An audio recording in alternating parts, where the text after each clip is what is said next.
Clear कर ले। ये चर्चा है कि आप सचिन पायलट के समर्थक हैं। देखो, ऐसे 10 मुकदमे मेरे ऊपर लग जाएंगे तो भी मैं सचिन पायलट जी का समर्थक रहूंगा, था और रहूंगा। इन मुकदमे से कोई डरने वाले नहीं है। और अगर ऐसे काम करते तो सरकार में चिल्ला चिल्ला के नहीं बोलते। अगर ऐसे काम करने वाले लोग होंगे तो इतनी तेज आवाज नहीं होगी। पुलिस अपनी जांच कर ले, पुलिस जांच जिस स्तर पे कर सकती है जांच कर ले। 1% भी अगर मैं दोषी पाया जाता हूं तो राजनीति से संन्यास ले लूंगा। बात कर रहे हैं ये गबन की, घोटाले की। एक मैंने पहले भी कहा था, जो भी भ्रष्टाचार कर रहे हैं, चाहे अधिकारी करे चाहे एमएलए कर रहे हैं, तो सब जगह सरकार बदनाम हो रही है। तो सरकार मुझे बोलने देती इतना। सरकार का बोलने का मतलब यही है। मैंने परसों भी कहा था कि पैसे का आरोप लगाया, तभी मैंने मुख्यमंत्री जी को फोन किया है, वहां पे मिलने के लिए टाइम मांगा है कि हमसे बैठ के बात करिए, कौन पैसे ले रहा है कौन नहीं ले रहा है, क्या स्थिति है। जब सीएम से हम खुद कह रहे हैं मुख्यमंत्री जी हमसे बात कर लो, हम बताएंगे। हम तो वो लोग हैं, स्वेच्छा से गए थे पायलट साहब के पास में। उस समय तक तो लोग पायलट समर्थक भी नहीं मानते थे हमें। तो लोगों को ये पता था अशोक गहलोत जी का आदमी है, इसलिए पायलट साहब ने मुझे निमंत्रण नहीं दिया था कि आपको चलना मानी। सर, मैं मेरी स्वेच्छा से मेरी क्षेत्र की जनता से पूछ के गया था एक दिन बाद में। तो ये तो हम बताएंगे, मुख्यमंत्री जी हमसे पूछेंगे, 1 to 1 पूछेंगे। मुख्यमंत्री जी कह रहे हैं मैंने विधायकों से कहा, मैंने विधायकों से कहा, ये शब्द आया था कि कुछ पैसा खर्च हो गया तो कोई बात नहीं मैं लौटा दूंगा। तो वो उन विधायकों के नाम बताइए भाई जिनसे बात हुई है कि मेरी इनमें से 18 में से 25 में से 5 में से इन विधायकों से बात हुई। मैंने कहा भाई कोई बात नहीं, तेरे से पैसे खर्च हो गए मैं लौटा दूंगा। तो विधायकों के नाम बताएं कि भाई मेरी इन विधायकों से बात हो गई, मेरे से कोई बात नहीं हुई।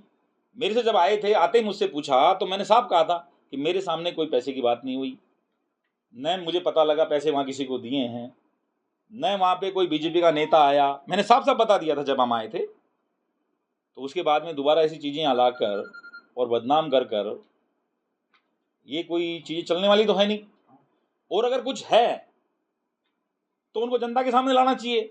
अमित शाह अगर देश के गृह मंत्री हैं तो वो भी हमारे स्टेट के गृह मंत्री भी हैं, तो उनको भी लाना चाहिए। कहां समस्या आ रही है अगर कोई चीज सामने है तो।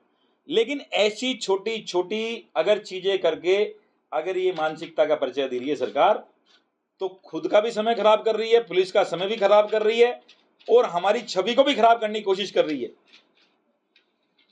और ऐसे किसी की छवि खराब करने से छवि खराब नहीं होगी। दूध का दूध और पानी का पानी, पानी का पानी हो जाएगा।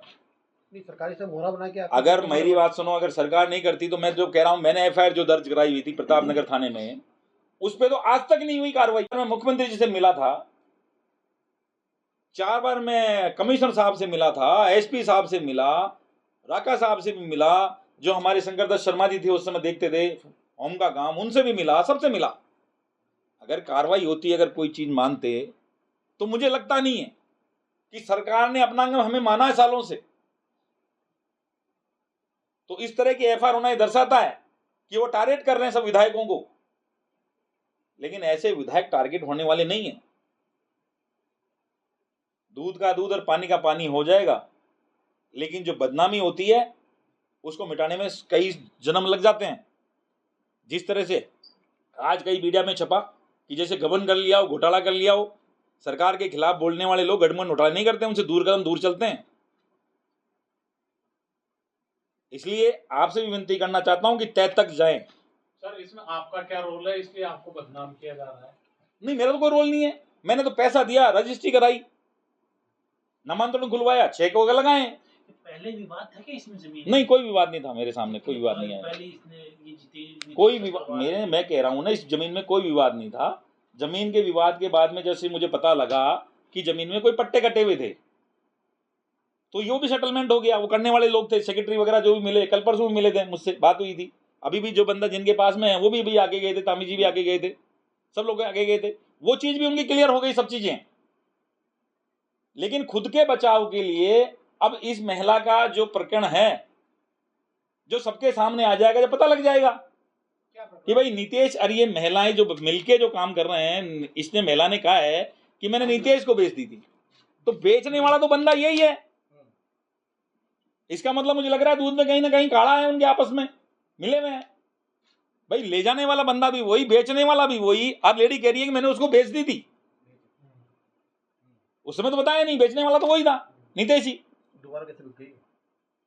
और ये तो मेरे सामने तो दोबारा का मामला भी नहीं आया कि मैं दोबारा बिक गई। मेरे पास पहली बार बिक रही है तो पहली बार ली है मैंने। तो जी मामला कितना दिन पुराना है ये हो गया 1 महीने पुराना। एक मिनट।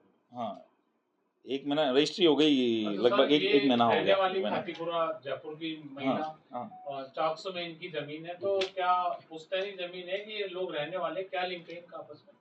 देखिए मुझे पता नहीं, मैंने आपको फिर बोला ना कि मैं ना महिला को जानता हूँ। मेरे को तो हमारे जो प्रॉपर्टी काम करके हमारे साथी सहयोगी उन्होंने बताया, तो वो नितेश ही तो बताया। नितेश ही तो आया बेचने वाला जमीन को, नितेश है। नितेश अग्रवाल नाम का जो व्यक्ति है, उनकी जमीन बताई उनके पास में, रजिस्ट्री कराई, नामांतरण खुलवाया, चेक वगैरह लगाए। पहले विवाद था क्या इसमें जमीन? नहीं कोई विवाद नहीं था मेरे सामने, कोई विवाद नहीं आया। पहले इसने ये जीते कोई विवाद मैं कह रहा हूं ना, इस जमीन में कोई विवाद नहीं था। जमीन के विवाद के बाद में जैसे मुझे पता लगा कि जमीन में कोई पट्टे कटे हुए थे, तो यो भी सेटलमेंट हो गया। वो करने वाले लोग थे, सेक्रेटरी वगैरह जो भी मिले, कल परसों भी मिले थे, मुझसे बात हुई थी। अभी भी जो बंदा जिनके पास में है वो भी आगे गए थे, तामी जी भी आगे गए थे, सब लोग आगे गए थे। वो चीज भी उनकी क्लियर हो गई, सब चीजें। लेकिन खुद के बचाव के लिए अब इस महिला का जो प्रकरण है, जो सबके सामने आ जाएगा, जब पता लग जाएगा कि भाई नितेश और ये महिलाएं जो मिलके जो काम कर रहे हैं, इसने महिला ने कहा है कि मैंने नितेश को बेच दी थी, तो बेचने वाला तो बंदा यही है। इसका मतलब मुझे लग रहा है दूध में कहीं ना कहीं काढ़ा है, उनके आपस में मिले हुए हैं। भाई ले जाने वाला बंदा भी वही, बेचने वाला भी वही। अब लेडी कह रही है कि मैंने उसको बेच दी थी, उस समय तो बताया नहीं, बेचने वाला तो वही था, नितेश ही। दोबारा कैसे बिक गई? और ये तो मेरे सामने तो दोबारा का मामला भी नहीं आया कि मैं दोबारा बिक गई। मेरे पास पहली बार बिक रही है तो पहली बार ली है मैंने। तो जी मामला कितना दिन पुराना है ये हो गया 1 महीने पुराना। एक मिनट। हाँ 1 महीना रजिस्ट्री हो गई, लगभग एक महीना हो रहने गया। वाली खातीपुरा जयपुर की महिला हाँ और 400 में इनकी जमीन है, तो क्या पुश्तैनी जमीन है कि ये लोग रहने वाले, क्या लिंक है इनका आपस में? देखिए मुझे पता नहीं, मैंने आपको फिर बोला ना कि मैं ना महिला को जानता हूँ। मेरे को तो हमारे जो प्रॉपर्टी काम करके हमारे साथी सहयोगी उन्होंने बताया, तो वो नितेश ही तो बताया। नितेश ही तो आया बेचने वाला जमीन को, नितेश है। नितेश अग्रवाल नाम का जो व्यक्ति है, उनकी जमीन बताई उनके पास में,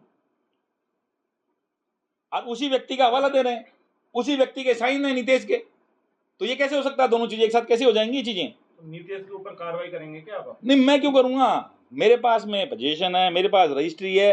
वो तो जब कार्रवाई करेंगे, जब क्लियर होगी, जब चीज जांच आएंगी तो बताऊंगा भाई ये आदमी नितेश आया था। नामांकन वगैरह सब चीज कंप्लीट है, सब चीज कंप्लीट है, नामांतरण वगैरह सब चीज कंप्लीट है, सब चीज है, तकासमा वगैरह सब कंप्लीट है। पॉलिटिकल कोई इशू है, राजनीतिक क्या लगता है ये तो आपको? सिर्फ बदनाम करने के लिए, सिर्फ और सिर्फ बदनाम करने के लिए। महिला को मोहरा बनाया जा रहा है। और ये भी मैं बता रहा हूं, अभी जांच का विषय है। अगर पत्रकारिता में आप लोग समझते हैं, जो हमारे क्राइम के लोग हैं, उनसे जाके मिलें कि भाई कल परसों आपके घर पे कौन सी पुलिस आई थी, थानों की पुलिस आई थी, कौन से अधिकारी इन्वॉल्व हैं, किस लिए आए थे। अगर क्राइम मैंने किया तो मेरे पास आना चाहिए था ना। अगर कोई, उस महिला के घर पे कौन पुलिस वाले गए थे, ये जांच का विषय है, पूछो, तब खुल जाएंगे पर्दे अपने आप ही। 13 को तो मेरे पास बैठे हैं वहां पे चौटाला में, आपको उसकी भी रिकॉर्डिंग मिल जाएंगी। उनके घर पे सीधा सीधा कैमरा लग रहा था, तो ऐसी तो कोई बात ही नहीं हुई। दोनों हस्बैंड वाइफ वहां बैठे हैं। आपसे बात करने के बाद उन्होंने तुरंत एफआईआर कर मुझे नहीं मालूम, मैं कह रहा हूं ऐसा तो होता, तो मैं कह रहा हूं परसों बैठे हैं। आपने पुलिस को कोई स्पष्टीकरण दिया कि एफआईआर? नहीं, मेरे से कोई पूछे तो दूंगा ना, मुझसे तो। इसमें समय भी तो लिखा हुआ है एफआईआर का। वैसे किसमें? इसमें समय भी तो लिखा है एफआईआर। हाँ तो मैंने तो एक बार अभी तक पढ़ी नहीं, मैं तो खुद वहां बैठा हूँ। 13 तारीख कितने बजे का आई? कितने बजे की एफआईआर है? ये तो रात को ऐसा ही है, 21/17 रात को 9 बजे। जी ये बताओ, पायलट साहब ने 1 महीने का जो अल्टीमेटम दिया, 3 बड़ी मांगे, आरपीएससी को बर्खास्त, नए पुनर्गठन हो, और नहीं तो फिर हम जनता के बीच जाएंगे। रामलाल जाट जो मंत्री है, उनकी तरफ से कहा गया है कि हमने कार्रवाई करी थी भ्रष्टाचार के खिलाफ, कई लोगों को पकड़ा। क्या लगता है आपको, अब आने वाले दिनों में पूरा मामला और आगे बढ़ेगा? तो ये पायलट साहब ने जो बातें कही हैं, वो युवाओं के भविष्य के लिए कही हैं। जो भी चीज कही है, भ्रष्टाचार खत्म करने की बात कही है। और हम भी यही कहना चाह रहे हैं कि मैंने भी आज बात की थी, वो यही की थी कि अगर आपको सत्ता सौंप देंगी जनता, तो आप क्या उन पे कार्रवाई करेंगे। मैंने भी यही कहा था, क्या जिन विधायकों ने, जिनके ऊपर आरोप लग रहे हैं भ्रष्टाचार के, लोगों ने कमा लिए पैसे, जनता को लूट रहे हैं, जैसे मेरा नाम भी उनमें शामिल हो गया, तो क्या उन पे कार्रवाई होंगी, जांचें होंगी उन लोगों की? भरोसा है क्या आपको जांचें होंगी? होनी चाहिए भाई। जिन मुद्दों को आज सचिन पायलट जी के साथ में क्यों है, हम इसलिए हैं कि उन्होंने चुनाव जिताया, लेकिन SC ST के जो मुद्दे हमारे जो भी रहते हैं उन मुद्दों पे वो खुल के बोलते हैं। पहली बार राजस्थान के इतिहास में हुआ था कि दलित बिना कैबिनेट के चल रही थी, कोई SC का मंत्री नहीं 1.5 साल तक। ये आवाज किसने उठाई थी? ये आवाज पायलट साहब ने उठाई थी। ये हम लोगों ने सबने मिलकर आवाज उठाई, जो हमारी बात का समर्थन किया, जिसके लिए पायलट साहब के साथ बैठे। और जिस समाज से हम चुन के आते हैं उन समाज के अगर मुद्दा हम नहीं उठाएंगे तो फिर हमारा विधायक बनना बेकार है। सबसे बड़ा सवाल है कि आला कमान को सब पता है, फिर हो क्यों नहीं रहा? देखो, आला कमान के लिए भी हमने उस दिन बात की कि जब माननीय मुख्यमंत्री जी उस दिन 1-to-1 कार्यक्रम में थे, उस समय सामने मुख्यमंत्री जी के सामने बात हुई थी, जब भी हुई थी, जो भी हुई थी, पीछे से तो हुई नहीं, प्रभारी जी के सामने बात हुई। तो जो बातें हमने की थी उनका निस्तारण होना चाहिए था, अगर सही बातें थी तो, या उन पर चर्चा तो होनी चाहिए थी 10 दिन में, 15 दिन, 20 दिन, कि भाई तुमने ये दिया था सही था या नहीं था, ये गलत है कि नहीं है। तो ये सब चीजें कैसे होंगी, कैसे पता लगेगा? जनता ये मानती है कि अगर कोई थानेदार, अगर कोई भ्रष्टाचार कर रहा है तो विधायक मिला हुआ है।